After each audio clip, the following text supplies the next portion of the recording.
Mirë se vini në episodin e 26 podcastit Majtas, një hapësirë, diskutimi, debati konstruktiv mbi politikat e Majta. Sot kam nderin të kem të ftuar Albana Kociu, e cila është ministre për shëndetësinë dhe mbrojtjen sociale në Republikën e Shqipërisë, si dhe kandidate për deputeten në qarkun Tiranë. Mirë se erdhët, Albana. Mirë se u gjeta, faleminderit për ftesën. Sot në fakt do flasim për tema të cilat janë të rëndësishme për qytetarët, shëndetësia dhe mbrojtja sociale. Në fakt janë dhe dy tema të Majta, të cilat kanë nevojë për një diskutim të thellë, konstruktiv, kështu që si fillim do doja ta nisja me rrugtimin tuaj politik. Ju nuk jeni thjesht ministre, ose të paktën nuk keni pasur karrierën, nuk keni filluar karrierën në ministri, keni qenë pjesë e administratës Bashkisë Tiranës. Në vitet 2000 keni marrë pjesë në reformat Bashkinë e Tiranës përsa i përket menaxhimit të shërbimeve, keni qenë drejtoreshe e Departamentit të Administratës Publike dhe tashmë kandidoni le themi për një vend në parlament. Po si ka ardhur ky rrugtim dhe ky le themi vizion për të kaluar nga një profil teknik, le themi, ose pjesë e administratës publike tashmë në një le themi profil më politik në kandidatimin tuaj në Tiranë. Dhe çfarë u shtyu në fund ditës? Okej, mirë, pyetja shumë interesante. Në fakt, kalimi do të thoja që është tërësisht i natyrshëm, për arsyen e thjeshtë që, ashtu siç e thatë edhe ju, rrugtimi im ka nisur në vitin 2001 në Bashkinë e Tiranës. Mandatin e parë. Mandatën e parë, po, të kryeministrit Edi Rama, Sokoe, kryetar bashkie, eksaktësisht në janar të vitit 2001. Unë ju përgjigja një thirrje e Sokoe për punonjës social dhe psikolog. Ishte hera e parë që ngrihej në Bashkinë e Tiranës një sektor i vogël, minimalist për shërbimet sociale. Okay. Unë sa kisha mbaruar Sokoe shkencat sociale në kërkim të një pune, dhe e thash, okay, hajde ta provojmë një herë në bashki. Për hir të vërtetës nuk kishim këtë lloj sensibilizimi dhe njohurie për pushtetin vendor siç është sot. Pra, okay, dinim që kishte njësi administrative edhe bashki që shërbente qytetarëve, po jo me një ndërgjegjësim kaq të madh sa që janë sot njerëzit lidhur me shërbimet që ofrohen në bashki edhe detyrimet që ka bashkia karshi qytetarëve. Dhe mbaj mend që u përgjigja thirrjes së Sokoe, ngritëm për herë të parë sektorin e shërbimeve sociale. Ndërkohë që rrugtimi vazhdoi, duke kaluar më pas në një drejtorinë e shërbimeve sociale, ku ishte edhe strehimi, më pas me burimet njerëzore, më pas u bëra drejtori i përgjithshëm i shërbimeve publike me infrastrukturën rrugore, me infrastrukturën e shkollave, kopsheve, çerdheve, për ta përfunduar rrugtimin në vitin 2011.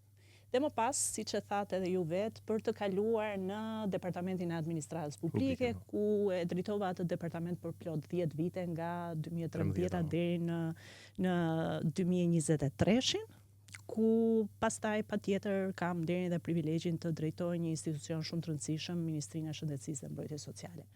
Pra, le të themi plot 23 vite Shërbim publik në punës civil, shërbys publik, kështu që besoj që vjen natyrshëm edhe ky transferimi në një post politik, duke menduar që nëse e ke parë gjithmonë administratën dhe shërbimin publik si një funksion në të drejtë për drejtë duke ofruar shërbime për qytetarët, tashmë patjetër dhe vjen detyrimisht një ndjesi e brendshme për të kontribuar, pse jo, dhe në hartimin e politikave dhe në një jetë aktive në politikë.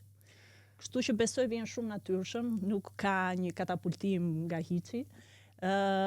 Unë veten e njoh për një njeri këmbgulës që i shkoj gjërave deri në fund, edhe një njeri edhe shpeshherë edhe detajist. Kjo nganjëherë vjen kështu si e lodhshme në kuptimin personal, pra ke një zaurin brendshëm vet, po ndërkohë duke i shkuar gjërave me detaje, pastaj edhe çka realizohet është edhe më e mirë, më e saktë, më cilësore.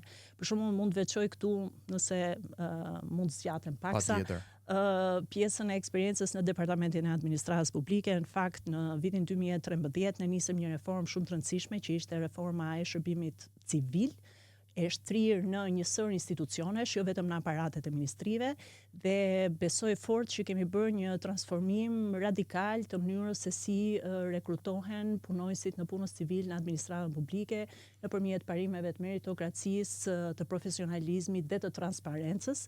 E rëndësishme të mendosh që aso kohe gjeje një administratë mbushur me qoka partie, me nepotizëm, me miqe, me shok, të lidhur zinxhir, të cilët në fund të ditës nuk kishin as pak në vëmendje interesat e qytetarëve dhe shërbimin ndaj qytetarëve, po më së shumti të merreshin me llafe.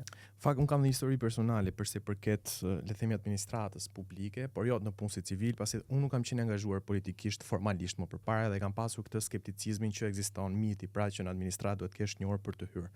Ndërkohë, domethënë ndoli totalisht ndryshe, pasi kisha aplikuar, kam kaluar fazën dhe normalisht domethënë fitova pozicionin e punës. Është e rëndësishme që dhe disa mite të cilat janë në nivel perceptimi të demitizohen, pra dekonstruktohen, pasi administrata publike të paktën qendrore, me sa di unë, jo vendore, i ka standarde dhe për personat normalisht është e papolitizuar në këtë aspekt që flasim, dhe më vjen mirë gjithashtu që persona me eksperiencë teknike, me eksperiencë menaxhuese kalojnë në profilin politik, pasi mendoj që politika do të ketë një diapazon të gjerë, pra është më tepër si mision se sa si profesion, kështu që më vjen mirë që edhe persona me profilin tuaj, sidomos profilin tuaj dhe përsa i përket çështjeve sociale, hynë në politikën aktive. Tani do ndalem pak tek themi projektet tuaja si drejtuese, si ministre e shëndetësisë dhe mbrojtjes sociale. Një nga këto projekte është dhe bashkëpunimi me Sheba Medical Center nga Izraeli, i cili do bëj bashkëpunimin normalisht me QSU-n dhe do kthehet në një qendër rajonale spitalore. Cilat do jenë disa nga, le të themi, përfitime reale që do ndjej pacienti nga ky shërbim funditës? Okej, pyetja prapë vjen interesante, në fakt me Sheba Medical Center, që është një nga 10 qendrat spitalore më prestigjioze në botë, ne lidhëm një marrëveshje bashkëpunimi në fillim të muajit janar, së bashku me Qendrën Spitalore Universitare Nën Tereza. Bashkëpunimi filloi në fakt që në nëntor të vitit që shkoi, duke bërë një takim mes drejtuesve të kësaj qendre të cilët erdhën dhe e pan nga afër Qendrën Spitalore Universitare Nën Tereza. Ka një tipologji të ngjashme në fakt nëse i shikon për numrin e shtretërve dhe për shërbimet që ofrohen dhe në Sheba Medical Center, por ajo që ne donim të veçonim dhe që lidhëm partneritetin e parë me ta ishte sa i përket përmirësimit të shërbimit onkologjik në vend. Në fakt nuk është vetëm Sheba Medical Center, janë dhe njësër partnerës të tjerë me të cilët jemi duke bashkëpunuar. Partneriteti më i fundit që në shkruam edhe në prani të kryeministrit Edi Rama ishte para një jave, së bashku me Qendrën Spitalore San Raffaele në Milano dhe Universitetin Vita Salute të San Raffaeles me grupin San Donato, një nga grupet më të njohura gjithashtu në Itali, po dhe në vendet e tjera të botës, të cilët gjithashtu do të vinë dhe do të bashkëpunojnë ngushësisht me QSU-n për ta shndruar Qendrën Spitalore Universitare Nën Tereza në një qendër të avancuar të shërbimeve shëndetësore, dhe ambicia jonë është një qendër avancuar shërbimeve shëndetësore në Ballkan, në qendër rajonale. Një qendër rajonale dhe duke i dhënë mundësinë kështu shqiptarëve që të mos dalin më jashtë vendit për të marrë shërbime shëndetësore specifike, por t'i kenë ato këtu në vendin e tyre. Në fakt, të gjitha këto janë përpjekje për të përmirësuar akoma më tej shërbimin shëndetësor në vend. Gjatë këtyre viteve është bërë një punë fantastike, do thoja unë, sa i përket përmirësimit të kushteve të infrastrukturës. Le të mos harrojmë që gjetëm një infrastrukturë totalisht të degraduar, spitale që në gjysmën e tyre shërbenin si qendra të shërbimit ambulator, të shitjeve të blerjeve me pakic, në gjysmën e territorit të QSU-s të kthyer në parkingje private edhe në pika ambulatore shitje, e me mjek të trajtuar pa dinjitet, ndërkohë që sot me krenari mund të them që Qendra Spitalore Universitare Nën Tereza, dhe këtë nuk e them unë, po e thonë edhe të gjithë ekspertët që kanë ardhur përpara se të krijonin këto partneritete që përmenda, i kanë parë kushtet aty dhe kanë thënë nuk u mungon asgjë krahasuar me qendrat që ne kemi sa i përket pikpamjes së infrastrukturës dhe sa i përket kushteve të infrastrukturës pra brenda këtyre spitaleve. Këtu përmend spitalin pediatrik, për shembull, spitalin e Ditor që është komplet një infrastrukturë e transformuar, apo spitalin e smundjeve të brendshme, spitalin qendror, spitalin infektiv, ndryshuar tërësisht. Aktualisht jemi duke përfunduar punimet në spitalin e kardiokirurgjisë, jemi duke filluar punimet në spitalin e djegë plastikës, posërisht brenda QSUT-s, dhe do të fillojmë dhe shumë shpejt spitalin e pediatrisë infektive, për ta përmbushur kështu të gjithë ciklin ose masterplanin e përmirësimit të infrastrukturës në këtë qendër të rëndësishme spitalore. Sigurisht që partneritetet, për t'ju kthyer përgjigjes për pyetjen që u më bët, partneritetet synojnë për ta ngritur në një nivel tjetër, një stad tjetër shërbimi që ofrohet aty.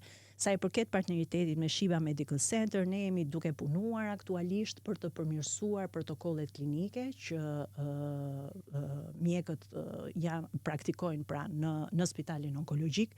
Jemi duke punuar bashkërisht me një grup mjekësh të Shiba Medical Center, duke krijuar gjithashtu dhe ekipe multidisiplinare për trajtimin dhe konsultimin e rasteve specifike, rasteve problematike që janë të vështira, dhe sigurisht që kolegët tanë në Tel Aviv janë duke na mbështetur edhe me mënyrën e organizimit dhe riorganizimit të shërbimit onkologjik në vend. Sigurisht duke parë pra protokollet mjekësore, duke parë medikamentet që përdoren, dhe sigurisht edhe pajisjet diagnostikuese të domosdoshme dhe të nevojshme në këtë spital dhe për shërbimin onkologjik. Krahas kësaj, paralelisht është e rëndësishme të themi që vijon edhe ngritja e kapaciteteve të mjekëve tanë.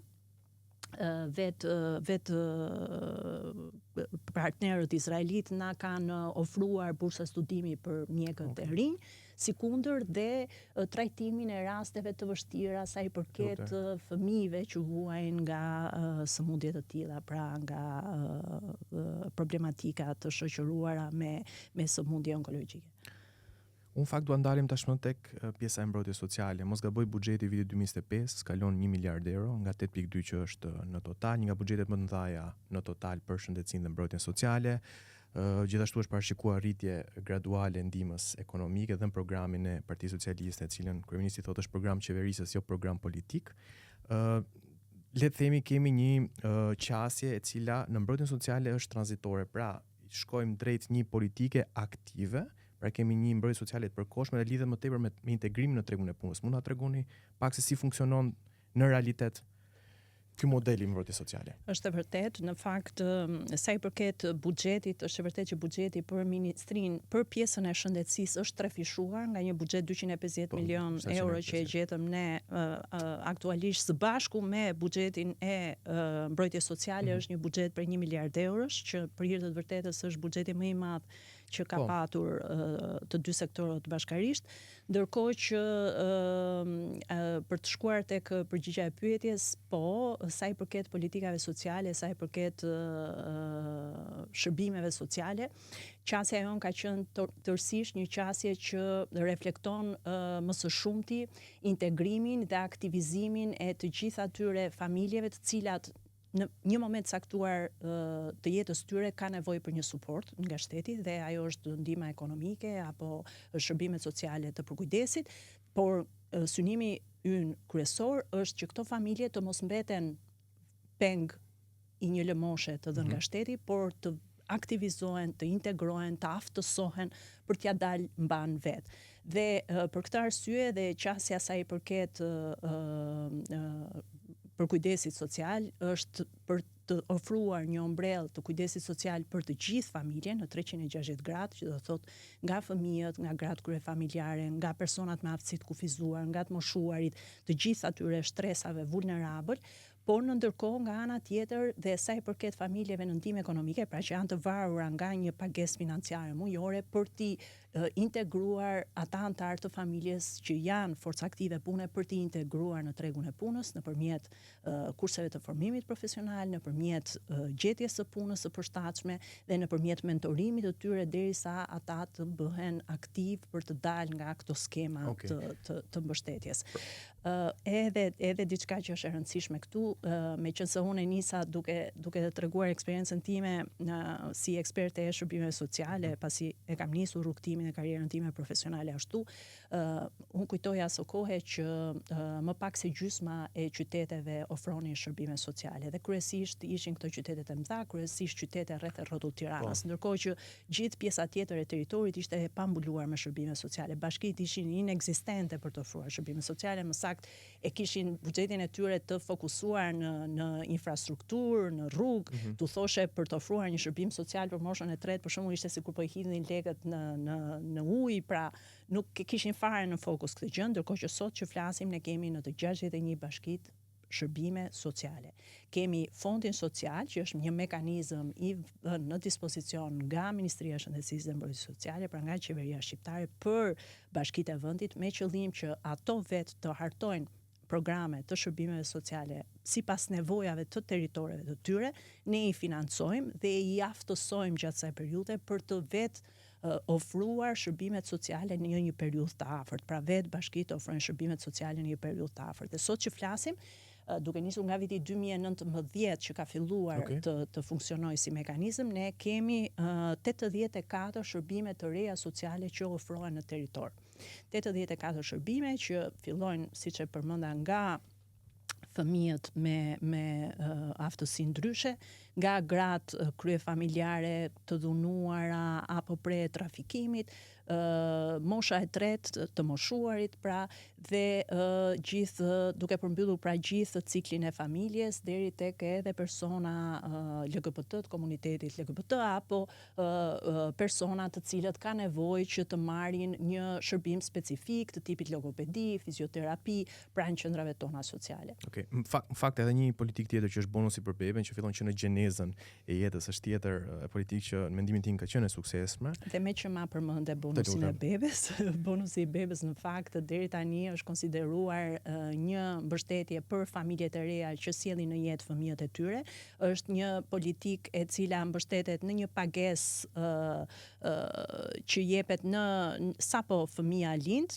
40.000 lek të reja për fëmijën e parë, 80.000 lek për fëmijën e dytë, 1.200 për fëmijën e tretë, e kështu me radhë, ndërkohë që ne jemi duke punuar në fakt që të kemi mundësinë që këtë lloj politike ta shtrim në një politikë të qëndrueshme, mbështetje universale e quajmë për fëmijët deri në një moshë të caktuar dhe një mbështetje e cila nuk shkon me një pagesë të menjëhershme vetëm një herë, por një pagesë që bëhet mujore, periodike, derisa fëmia të jetë i aftë për të vetë kujdesur edhe për të qenë produktiv, të themi, në familjen e tij.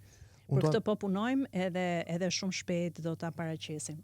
Interesant. Unë do të ndalem pak tashmë tek pjesa e programeve politike dhe ofertës politike nga ana e opozitës, pasi domethënë ka bërë jo pak bujë pjesa e minimumit jetik 200 euro, i cili përtej minimumit jetik kërkojnë dhe rritje të menjëhershme të pensioneve, subvencioneve të shumta. Por a janë këto premtime, domethënë, me një qasje realiste për një ekonomi, si ekonomia shqiptare, dhe në fund të ditës a janë të qëndrueshme? Ju vetë, domethënë, përmendët edhe pjesën e aktivizimit të tregut punës, pra nuk duam thjesht një shoqëri e cila bazohet në ndihmën sociale, por një shoqëri e cila nëpërmjet ndihmës sociale rrimë këmbët dhe riintegrohet në tregun e punës. Nuk e di tani cila është qasja e Partisë Socialiste për sa i përket këtij propozimi. Unë si ekonomist e shikoj të pamundur për faktin që, le të themi, dhënia e kësaj shume mujore për çdo person për buxhetin e shtetit do ishte shkatruese në një fakt, domethënë pra është spekulative në një fakt. Ti ke shumë të drejtë. Mjafton të përmendim këtu. E di si është kjo punë, do ta them me fjalë thjeshta. Kjo është si familja që merr rrogën fillim të muajit, edhe e shpenzon atë rrogën që ditën e parë, edhe borxhet, edhe ato kursimet që ka i shpenzon që ditën e parë, edhe pastaj 29 ditët e tjera të muajit të ri. Kështu është edhe propozimi që ofrohet, është një propozim i cili është absolutisht populist, i cili bëhet për të thënë që hajtë se u bë dedikos, do marrin të gjithë ata që ka nevojë një sasi parash, edhe pastaj po gropa që i krijon buxheti i shtetit, po borxhi që do t'i lësh nesër fëmijëve të tu. Sepse le të jemi realist, pra buxheti i shtetit në fund ditës është një si në ekonominë e një shtëpie. Pra, janë ato kursime që krijohen nga vjelja e të ardhurave, nga taksat, të cilat pastaj shpenzohen në të mira publike. Nëse ti do t'i marrësh edhe do t'i harxhosh, ndërkohë që mos harrojmë kemi bërë një punë kolosale për të ulur borxhin publik. Nga 80% mos ka bën 2013 është diku te në nivelin e 54% të prodhimit brendshëm bruto. Kështu që është tamam një politik populiste për t'u thënë që hajde na votoni se pastaj se ku do na çojë kjo politik i zot e di, po le ta marrim një herë pushtetin, pastaj ju tregojmë rrugës. Ndërkohë që ne jemi tërësisht kundër kësaj, jemi për atë që thash, aktivizimin dhe riintegrimin e njerëzve në tregun e punës, aftësimin e tyre dhe jo mbajtjen peng me lëmosh nga shteti. Dhe sigurisht ofrohet një mbështetje në momentin që ti ke nevojë, sigurisht shtetin e ke aty në çdo moment, patjetër për personat me aftësi të kufizuar apo për fëmijët me aftësi ndryshe do të ketë edhe rritje të mbështetjes sa i përket mbështetjes financiare që jepet për kujdestarët e tyre dhe për këta fëmijë, por e rëndësishme është që ne të integrojmë sa më shumë të mundemi në jetën e përditshme, duke mos i izoluar familjet në nevojë dhe duke mos i mbajtur peng të një lëmoshe, por duke i bërë vetë ata aktiv me qëllim që vetë ata të mbajnë familjen e tyre dhe të kenë një jetë dinjitose, me integritet dhe të mos jenë thjesht në pritje të lëmoshës shtetit. Jo, patjetër, më thënë në fakt duke u shtuar këtij propozimi të bën dyshosh dhe fakti që propozohen ulje taksave dhe rritje shpenzime. Pra, nëse bëjmë paralelizim me shtëpinë, është të ulësh të ardhurat dhe të rritësh shpenzim që është totalisht. Tani do doja ndalesha pak tek pjesa e majtë, e rishpërndarjes, e pabarazive midis zonave rurale dhe urbane, normalisht në Shqipëri si në vende të tjera në zhvillim ka pabarazi midis qendrës dhe periferisë. Pra është një fenomen global do thoja, por kemi politika konkrete për të garantuar që një shërbim shëndetësor ose le të themi të mbrojtjes sociale të jetë i njëjtë, i standardizuar si në Tiranë si në zonat të largëta të Shqipërisë. Apo po shkojmë drejt një modeli ku kemi qendra rajonale, pra mos gaboj, spitali rajonal i Fierit është një shembull, dhe të jemi koshient që mund të kemi qendra rajonale, po jo le të themi në çdo njësi administrative ose diçka që ishte e pamundur. Në fakt është e vërtet kjo, po nuk mund të lë pa përmendur faktin që gjatë këtyre viteve është investuar shumë pikërisht sa i përket përmirësimit të jo vetëm të infrastrukturës, po dhe të kapaciteteve njerëzore. Për shembull, më lejo të kujtoj këtu faktin që kishte një vendimarrje absurde lidhur me mbylljen e specializimeve për mjekët specialistë, që zgjati dhe krijoi një hendek të jashtëzakonshëm me mungesa mjekësh. Një gjë e cila në një mënyrë apo një tjetër u shfaq kur vinte puna tek mungesa e mjekëve në institucionet e shëndetit, institucionet shëndetësore publike. Ndërkohë nga ana tjetër, çfarë kemi bërë është përveç se janë mbi 1500 mjek të cilët janë punësuar gjatë këtyre viteve në institucionet publike shëndetësore, janë mbi 7000 infermierë të cilët janë punësuar edhe punësimi i tyre tashmë bëhet nëpërmjet portaleve tërësisht transparente me meritokraci, duke mos futur dot asnjë human që të prish gjithë procesin e konkurimit. Pasi çdo gjë është transparente, pikët merren drejt për drejt, portali funksionon duke aplikuar vetë individët, duke u rankuar nga ime më shumë pikë, ta ime më pak pikë, duke zgjedhur pozicionet e punës që vijnë në dispozicion. Nga ana tjetër, kemi bërë një rehabilitim të infrastrukturës, janë ndërtuar dhe rehabilituar 53 spitale, nga të cilat 10 tërësisht të ndërtuara nga e para, të shtrira në të gjithë vendin. Janë 400 qendra shëndetësore, që janë institucione të shëndetit, të shërbimit shëndetësor në nivel parsor, që ofrojnë shërbim në të gjithë vendin. Kemi shërbimin shëndetësor në banesë, kemi një ekip infermierësh i cili shkon dhe ofron shërbim shëndetësor për të pamundurit, për ata me sëmundje kronike që nuk lëvizin dot të lëmbanesën e tyre dhe të shkojnë në qendrën shëndetësore. Është ekipi që shkon dhe është një model perfekt, në fakt që e kemi bërë në bashkëpunim edhe me qeverinë zviceriane, me kooperacionin zvicerian, dhe që është një projekt i suksesshëm që i ka dhënë një model shumë të mirë të gjithë qendrave tona shëndetësore se si ofrohet shërbimi banesë, se si mbahen kartelat, se si parashikohet protokolli mjekësor, e gjithë ekzaminimet e nevojshme. Ndërkohë le të përmend këtu edhe urgjencën kombëtare. Urgjenca kombëtare e cila tashmë është tërësisht e transformuar një urgjencë kombëtare e cila gjithashtu ofronte shërbim vetëm qytetet kryesore dhe kur merrje numrin e telefonit nuk dije kë numrator të merrje, ç'a numri duhet të merrje për të thirrur një ambulancë, të vinte as të vinte. Ndërkohë sot kemi një qendër që koordinon të gjithë urgjencat në mbar vendin, që është me sistem monitorimi që jemi në gjendje të dimë kush është autoambulanca më e afërt për ta çuar në vendin ku kërkohet, që i përgjigjet gjithë thirrjeve të qytetarëve. Pra, këto janë të gjitha masa që në një mënyrë apo në një tjetër garantojnë një shërbim sa më pranë vendbanimit. Ndërkohë për t'ju kthyer përgjigjes për faktin që sepse është fakt dhe nuk mund ta shmangim që një pjesë e popullatës ka lëvizur nga zona rurale dhe e ke me migrimin urban edhe imigrimi jashtë vendit. Dhe e ke po sidomos me vendodhjen në qytetet e mëdha dhe kryesisht në Tiranë. Pa diskutim që Tirana ka gravitetin e saj dhe ka përqendrimin më të madh të shërbimeve shëndetësore të specializuara, por ajo që jemi duke bërë është aplikimi i autonomisë spitalore, e cila ende sot kërkon kohën e vet për tu përthithur dhe për tu kuptuar ashtu siç duhet nga të gjithë ekipet, por nga ana tjetër unë besoj fort që autonomia spitalore do të krijojë dhe do të japë mundësinë e krijimit të poleve të ekselencës, pra të poleve të specializuara, të cilat do të bëjnë të mundur që duke u profilizuar në një shërbim të caktuar, nuk do të jetë e largët koha kur ne do të zgjedhim që të shkojmë në një rajon të caktuar, po themi do të shkojmë në Shkodër për të marrë një shërbim të specializuar, për shembull për okulistikën apo për kardiologjinë, pasi këto do jenë pole ekselence për një shërbim të caktuar. Ekselence, dakor.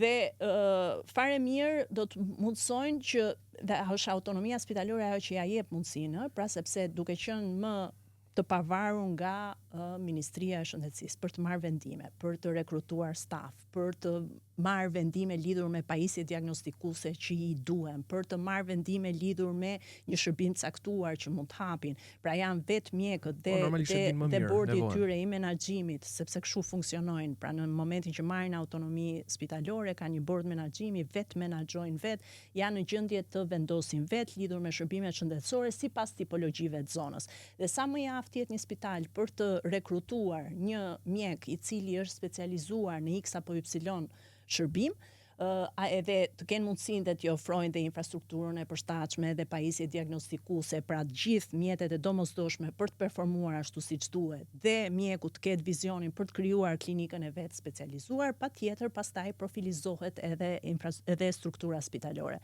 Dhe duke i dalë emri i mirë, patjetër që edhe qytetarët do të zgjedhin që të shkojnë për shembull për atë që thash në fillim, pra për një shërbim specializuar, ta lënë Tiranën dhe të shkojnë në një qytet tjetër të Shqipërisë. Dhe kjo është absolutisht e afërt nëse ne vijojmë dhe punojmë ashtu siç i kemi vënë vetes për qëllim që autonominë spitalore vërtet ta kthejmë në një realitet të prekshëm për qytetarët, por edhe për stafet tona mjekësor. Patjetër, në fakt autonomia jo vetëm në sektorin le të themi shëndetësor, por edhe arsimor sjell një farë konkurrence pozitive përsa i përket vetë zhvillimit të sektorit. Do kalojmë një rubrikë që janë pyetje pak më të shkurtra, po mund të merrni kohën tuaj edhe këtu. Arritja më e madhe ose diçka që u bën krenare, le të themi në gjithë karrierën tuaj publike.